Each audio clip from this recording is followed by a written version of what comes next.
Special category status లేదా ప్రత్యేక హోదా 10 సంవత్సరాల క్రితం 2014లో రాష్ట్ర విభజన జరిగినప్పుడు ఎక్కువగా వినిపించిన మాట. అంతేకాదు ఆంధ్రప్రదేశ్ రాజకీయాల్లో పార్టీల మధ్య విమర్శలు చేసుకోవడానికి ప్రత్యేక హోదా అనే అంశం చాలా ప్రధానంగా ఉపయోగపడింది. ముఖ్యంగా 2019 ఆంధ్రప్రదేశ్ అసెంబ్లీ ఎన్నికల్లో ప్రత్యేక హోదా అనే ప్రధాన అజెండాగా మారింది. దాంతో గత 3 సంవత్సరాల క్రితం వరకు కూడా ప్రత్యేక హోదా అనే మాట తరచుగా వార్తల్లో వినిపిస్తూనే ఉంది. అదీ కాక ఆంధ్రప్రదేశ్ ప్రజల్లో ప్రత్యేక హోదా అనేది సెంటిమెంట్గా మారింది. కానీ ఇప్పుడైతే అన్ని రాజకీయ పార్టీలు ప్రత్యేక హోదా మాటెత్తడానికి కూడా వణుకుతున్నాయి. కానీ 2020 వరకు ప్రత్యేక హోదా అనేది రాష్ట్రంలో ఉన్న సమస్యలన్నిటికీ అదే సంజీవని అనే అభిప్రాయం కూడా వినిపించింది. దాంతో రాష్ట్రాన్ని విడదీసి రాజధాని లేని రాష్ట్రంగా మారిన ఆంధ్రప్రదేశ్కు ప్రత్యేక హోదా లభిస్తుంది అని చాలామంది ఆకాంక్షించారు. కానీ రాష్ట్రం విడిపోయి 10 సంవత్సరాలు గడుస్తున్నా స్పెషల్ స్టేటస్ మాత్రం రాలేదు. దాంతో రాష్ట్రంలో అభివృద్ధి కుంటుపడడానికి స్పెషల్ స్టేటస్ రాకపోవడం కూడా కారణం అనే అభిప్రాయం చాలామందిలో ఉంది. కాబట్టి నిజంగానే స్పెషల్ స్టేటస్కు అంత ప్రాముఖ్యత ఉందా? అసలు ఈ ప్రత్యేక హోదా ఇవ్వడం వెనక ఉన్న ఉద్దేశం ఏంటి? కేంద్ర ప్రభుత్వం ఒక రాష్ట్రానికి స్పెషల్ స్టేటస్ ప్రకటిస్తే ఆ రాష్ట్రానికి వచ్చే లాభాలేంటి? ఆంధ్రప్రదేశ్ రాష్ట్రానికి ప్రత్యేక హోదా రాకపోవడానికి గల కారణాలేంటి అన్ని ఈ విషయాల గురించి ఈ వీడియోలో మాట్లాడబోతున్నాను. ఇది చాలా విలువైన సమాచారం కలిగిన వీడియో కనుక వీడియోని మిస్ కాకండి. అండ్ కాస్త ఏకాగ్రతగా కుదిరితే ఇయర్ ఫోన్స్ పెట్టుకుని వినేందుకు ప్రయత్నించండి. సమాచారం అనేది చాలా లోతుగా స్పష్టంగా మీకు అర్థమైపోతుంది.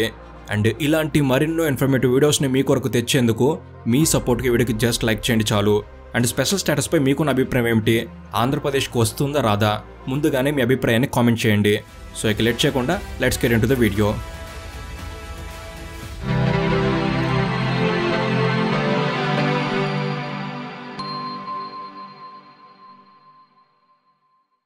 రాష్ట్రాలకు స్పెషల్ స్టేటస్ అనే ఆలోచన మన దేశంలో 1969లోనే మొదలైంది. 1969లో అప్పటి 5వ ఆర్థిక సంఘం అంటే ఫైనాన్స్ కమిషన్ సలహా మేరకు కేంద్ర ప్రభుత్వం రాష్ట్రాలకు స్పెషల్ కేటగిరీ స్టేటస్ ఇవ్వడానికి అంగీకరించింది.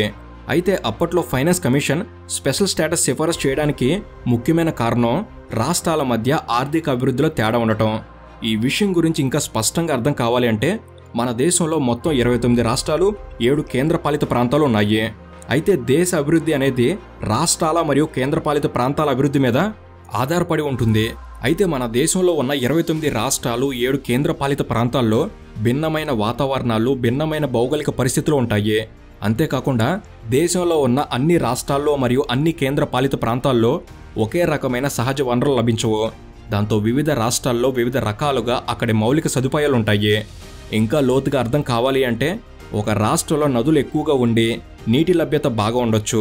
ఇంకో రాష్ట్రంలో సారవంతమైన నేలలుండి పంటలు బాగా పండొచ్చు. మరో రాష్ట్రంలో ఖనిజాలు ఎక్కువగా లభ్యమవ్వచ్చు.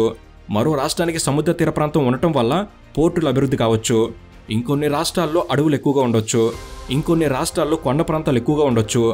ఇలా భౌగోళిక అసమానతలతో పాటు సామాజిక ఆర్థిక అసమానతలు కూడా ఆయా రాష్ట్రాల మధ్య అభివృద్ధిని నిర్దేశిస్తాయి. ఇలా రాష్ట్రాల్లోని పరిస్థితులు వేరువేరుగా ఉండటం వల్ల ఆయా రాష్ట్రాల మధ్య నమోదయ్యే అభివృద్ధి కూడా మారుతూ ఉంటుంది. దాంతో అన్ని రాష్ట్రాల్లో ఒకేలా అభివృద్ధి జరగదు. కాబట్టి రాష్ట్రాల మధ్య సహజంగానే ఆర్థిక అసమానతలు ఉంటాయి.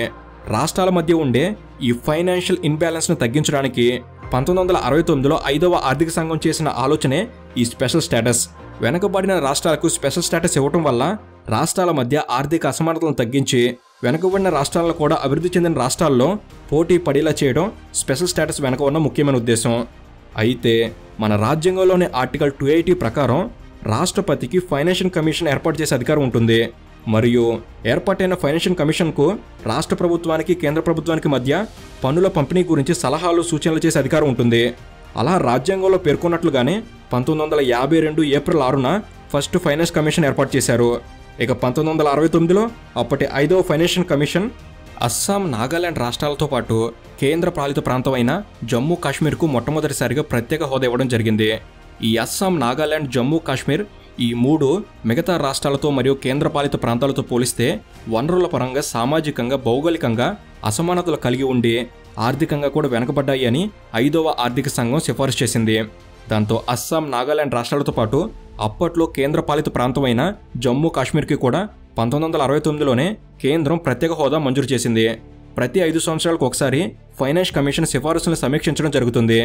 దాంతో 1974 నుంచి 1979 మధ్య కాలంలో ముందే ప్రకటించిన అస్సాం, నాగాలాండ్, జమ్మూ కాశ్మీర్లతో పాటు ఈశాన్య రాష్ట్రాలైన మణిపూర్, మేఘాలయ, సిక్కిం, త్రిపుర రాష్ట్రాలకు మరియు హిమాచల్ ప్రదేశ్కి కూడా ప్రత్యేక హోదా ఇచ్చారు. ఇక 1987లో అరుణాచల్ ప్రదేశ్, మిజోరాం రాష్ట్రాలు పూర్తిస్థాయి రాష్ట్రాలుగా ఏర్పడిన తర్వాత 1990లో ఆ రాష్ట్రాలకు కూడా ప్రత్యేక హోదా లభించింది. ఇక 2000 సంవత్సరంలో ఉత్తరప్రదేశ్ నుంచి విడిపోయి ఉత్తరాఖండ్ ప్రత్యేక రాష్ట్రం అయిన తర్వాత కొత్తగా ఏర్పడిన రాష్ట్రానికి తోడ్పాటు ఇవ్వాలి అనే ఉద్దేశంతో 2001లో ఉత్తరాఖండ్కు కూడా ప్రత్యేక హోదా ఇచ్చారు. ఇలా మొత్తం ఇప్పటి వరకు 11 రాష్ట్రాలకు ప్రత్యేక హోదా ఇవ్వడం జరిగింది. ముఖ్యంగా మొత్తం 8 ఈశాన్య రాష్ట్రాలు ఈ ప్రత్యేక హోదా కలిగి ఉన్నాయి. ఇక ఒక రాష్ట్రానికి ప్రత్యేక హోదా లభిస్తే ఆ రాష్ట్రానికి చేకూరే లాభాలు చాలానే ఉన్నాయి. ప్రత్యేక హోదా కలిగిన రాష్ట్రాలకు కేంద్ర ప్రభుత్వం స్పాన్సర్ చేసే పథకాల్లో 90% నిధులు కేంద్రం నుంచి లభిస్తాయి. కేవలం 10% నిధులు మాత్రమే ఆయా రాష్ట్ర ప్రభుత్వాలు భరించాల్సి ఉంటుంది. సాధారణంగా అయితే ప్రత్యేక హోదా లేని రాష్ట్రాల్లో కేంద్రం స్పాన్సర్ చేసే ఏ పథకానికైనా కేంద్ర ప్రభుత్వం 60 నుంచి 75% మాత్రమే నిధులను ఇస్తుంది. మిగిలిన నిధులు రాష్ట్ర ప్రభుత్వాలు భరించాల్సి ఉంటుంది. అంటే ప్రత్యేక హోదా కలిగిన రాష్ట్రానికి కేంద్రం నుంచి ఇతర రాష్ట్రాలతో పోలిస్తే 15 నుంచి 30% నిధులు అధికంగా లభిస్తాయి. దాంతోపాటు సాధారణంగా ఏ రాష్ట్రమైనా ఒక ఆర్థిక సంవత్సరంలో ఆ రాష్ట్రానికి కేంద్రం నుంచి వచ్చిన నిధులను ఉపయోగించుకోలేకపోతే కేంద్ర ప్రభుత్వం ఆ నిధుల్ని రెండో సంవత్సరం మళ్ళీ ఇవ్వదు. మిగిలిన నిధుల్ని కేంద్రం వద్ద అడిగి తీసుకునే హక్కు రాష్ట్రాలకు ఉండదు. ఆ నిధులు ల్యాప్ అవుతాయి. అదే ప్రత్యేక హోదా కలిగిన రాష్ట్రం ఏదైనా ఒక సంవత్సరం దానికి కేటాయించిన నిధుల్ని పూర్తిగా ఉపయోగించుకోలేకపోతే ఆ నిధులను తిరిగి ఇంకో సంవత్సరం ఉపయోగించుకునే వెసులుబాటు ఉంటుంది. వీటితో పాటు ప్రతి సంవత్సరం కేంద్రం ప్రవేశపెట్టే బడ్జెట్లో 30% బడ్జెట్ ప్రత్యేక హోదా కలిగిన రాష్ట్రాలకు మాత్రమే కేటాయించాలి. అంటే ప్రస్తుతం 11 రాష్ట్రాలకు ప్రత్యేక హోదా లభించిందనుకుంటే కేంద్రం ప్రవేశపెట్టే బడ్జెట్లో 30% బడ్జెట్ ఈ 11 రాష్ట్రాల మీద ఖర్చు చేయాల్సి ఉంటుంది. కాబట్టి ఇప్పటి వరకు ప్రత్యేక హోదా అనేది 8 ఈశాన్య రాష్ట్రాలకు, ఉత్తరాఖండ్, హిమాచల్ ప్రదేశ్, జమ్మూ కాశ్మీర్ లాంటి వాటికి లభించింది. అయితే ఈ ప్రత్యేక హోదా కలిగిన రాష్ట్రాల్లో ఉన్న జనాభా దేశంలోనే అతిపెద్ద రాష్ట్రమైన ఉత్తరప్రదేశ్కు సమానంగా ఉంటుంది. అంటే జనాభా తక్కువగా ఉన్న ఈ ప్రత్యేక హోదా కలిగిన రాష్ట్రాలు కేంద్ర బడ్జెట్లో 30% నిధులను తీసుకుంటుంటే మిగిలిన 70% నిధుల్ని దేశం మొత్తం పంచాల్సి వస్తుంది. దాంతో అధిక జనాభా ఉన్న రాష్ట్రాలకు తక్కువ నిధులు వస్తున్నాయి. ఇక ప్రత్యేక హోదా వల్ల కలిగే అత్యంత ముఖ్యమైన లాభం excise tax, customs tax, income tax మరియు కార్పొరేట్ ట్యాక్సుల్లో ఈ ప్రత్యేక హోదా కలిగిన రాష్ట్రాలకు కేంద్ర ప్రభుత్వం నుంచి సబ్సిడీ వస్తుంది. దాంతో ఆయా రాష్ట్రాల్లో పరిశ్రమలు నెలకొల్పడం పారిశ్రామికవేత్తలకు లాభదాయకంగా ఉంటుంది. దానివల్ల ప్రత్యేక హోదా కలిగిన రాష్ట్రాల్లో పరిశ్రమలు పెట్టేందుకు ఎక్కువ మంది ఆసక్తి చూపిస్తారు. దాంతో స్థానికంగా ఉద్యోగ అవకాశాలు మెరుగుపడతాయి. ఇప్పటికే అరుణాచల్ ప్రదేశ్, ఉత్తరాఖండ్ లాంటి రాష్ట్రాలకు అనేక ఫార్మా కంపెనీలు, మ్యానుఫ్యాక్చరింగ్ కంపెనీలు తరలివెళ్ళాయి. ప్రత్యేక హోదా కలిగిన రాష్ట్రాలకు ఇలాంటి ప్రయోజనాలు ఉండటం వల్ల ఆంధ్రప్రదేశ్ కూడా ప్రత్యేక హోదా కావాలి అనే డిమాండ్ వినిపించింది. అయితే ప్రత్యేక హోదా ప్రకటించడానికి ఫైనాన్స్ కమిషన్ రాష్ట్రాలకు కొన్ని ప్రమాణాలు నిర్దేశించింది. అవేంటంటే 1. రాష్ట్రంలో తలసరి ఆదాయం తక్కువగా ఉండాలి. 2. రాష్ట్రంలో గిరిజన జనాభా ఎక్కువగా ఉండాలి.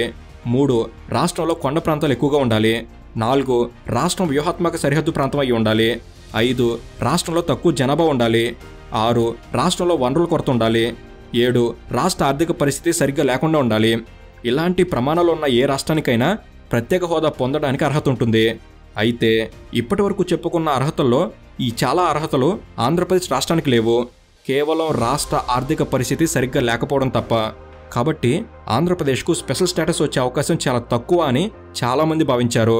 కానీ 2000 సంవత్సరంలో ఉత్తరాఖండ్ రాష్ట్రం ఏర్పడిన తర్వాత కొత్తగా ఏర్పడ్డ రాష్ట్రానికి చేయూత అందించాలి అనే ఉద్దేశంతో 2001లో ఉత్తరాఖండ్కు ప్రత్యేక హోదా ఇచ్చారు. కాబట్టి రాష్ట్ర విభజన వల్ల నష్టపోయిన ఆంధ్రప్రదేశ్కి కూడా ప్రత్యేక హోదా ప్రకటిస్తారు అనే ఆశ చాలా మందిలో ఉండేది. అయితే 2014లో ఆంధ్రప్రదేశ్ రెండుగా విడిపోయినప్పుడు విభజిత ఆంధ్రప్రదేశ్కు ప్రత్యేక హోదా ఇస్తాము అని అప్పట్లో కేంద్రంలో అధికారంలో ఉన్న కాంగ్రెస్ పార్టీ ప్రకటించింది. అప్పటి కేంద్ర మంత్రి జైరాం రమేష్ విభజిత ఆంధ్రప్రదేశ్కు నేషనల్ డెవలప్మెంట్ కౌన్సిల్ ప్రతిపాదన మేరకు ప్రత్యేక హోదా కల్పించేందుకు కేంద్ర మంత్రివర్గం ఆమోదం తెలుపుతుంది అని పార్లమెంట్లో ప్రకటించారు. దాంతోపాటు 2014 ఫిబ్రవరి 20న అప్పటి ప్రధానమంత్రి మన్మోహన్ సింగ్ గారు స్వయంగా రాజ్యసభలో ఆంధ్రప్రదేశ్ రాష్ట్రానికి కేంద్ర సహాయం కింద 5 ఏళ్ల పాటు ప్రత్యేక హోదా ఇస్తున్నట్లు ప్రకటించారు. దాంతో 2014 మార్చి 14న కేంద్ర కేబినెట్ ఆంధ్రప్రదేశ్ రాష్ట్రానికి ప్రత్యేక హోదా ఇచ్చేందుకు అంగీకరించి అప్పటి ప్లానింగ్ కమిషన్కు సిఫారసు కూడా చేసింది. ఇది జరిగిన కొన్ని రోజుల్లోనే పార్లమెంట్ ఎన్నికలు కూడా అమల్లోకి రావడం, ఆ ఎన్నికల్లో ఆంధ్రప్రదేశ్కు ప్రత్యేక హోదా ఇస్తామని మాట ఇచ్చిన కాంగ్రెస్ పార్టీ అధికారం కోల్పోవడం జరిగింది. దాంతో 2014లో కేంద్రంలో భారతీయ జనతా పార్టీ ఆధ్వర్యంలోని ఎన్డీఏ అధికారంలోకి వచ్చింది. ఎన్డీఏ అధికారంలోకి వచ్చిన తర్వాత 1950 నుంచి ఉన్న ప్లానింగ్ కమిషన్ రద్దు చేశారు. ప్లానింగ్ కమిషన్ స్థానంలో నీతి ఆయోగ్ని ప్రవేశపెట్టారు. దాంతో ప్లానింగ్ కమిషన్కి మన్మోహన్ సింగ్ గారి కేబినెట్ చేసిన ప్రతిపాదనలు అమలు కాకుండా పోయాయి. అదే ప్లానింగ్ కమిషన్ రద్దు కాకుండా ఉంటే ప్లానింగ్ కమిషన్ సిఫారసుల్ని ఆర్థిక సంఘం పరిగణలోకి తీసుకుని ఉండేది. ఇక అప్పటి నుంచి ఆంధ్రప్రదేశ్లో ప్రత్యేక హోదా కోసం ఉద్యమాలు, తిరుగుబాట్లు జరుగుతూనే ఉన్నాయి. దాంతో 2016 సెప్టెంబర్ 8న ఎన్డీఏ ప్రభుత్వం రాష్ట్రానికి ప్రత్యేక హోదాకు బదులుగా స్పెషల్ అసిస్టెంట్ మెజర్స్ పేరుతో ఇన్సెంటివ్స్ ప్రకటించారు. అంతేకాకుండా 14వ ఆర్థిక సంఘం సిఫారసులు అని రాష్ట్రాలకు ప్రత్యేక హోదా ఇవ్వలేకపోతున్నట్టు కేంద్ర ప్రభుత్వం ప్రకటించింది. అయితే ప్రత్యేక హోదా అనేది ఆర్థిక సంఘం సిఫారసులకు లోబడి లభిస్తుంది అని అనుకున్నాం.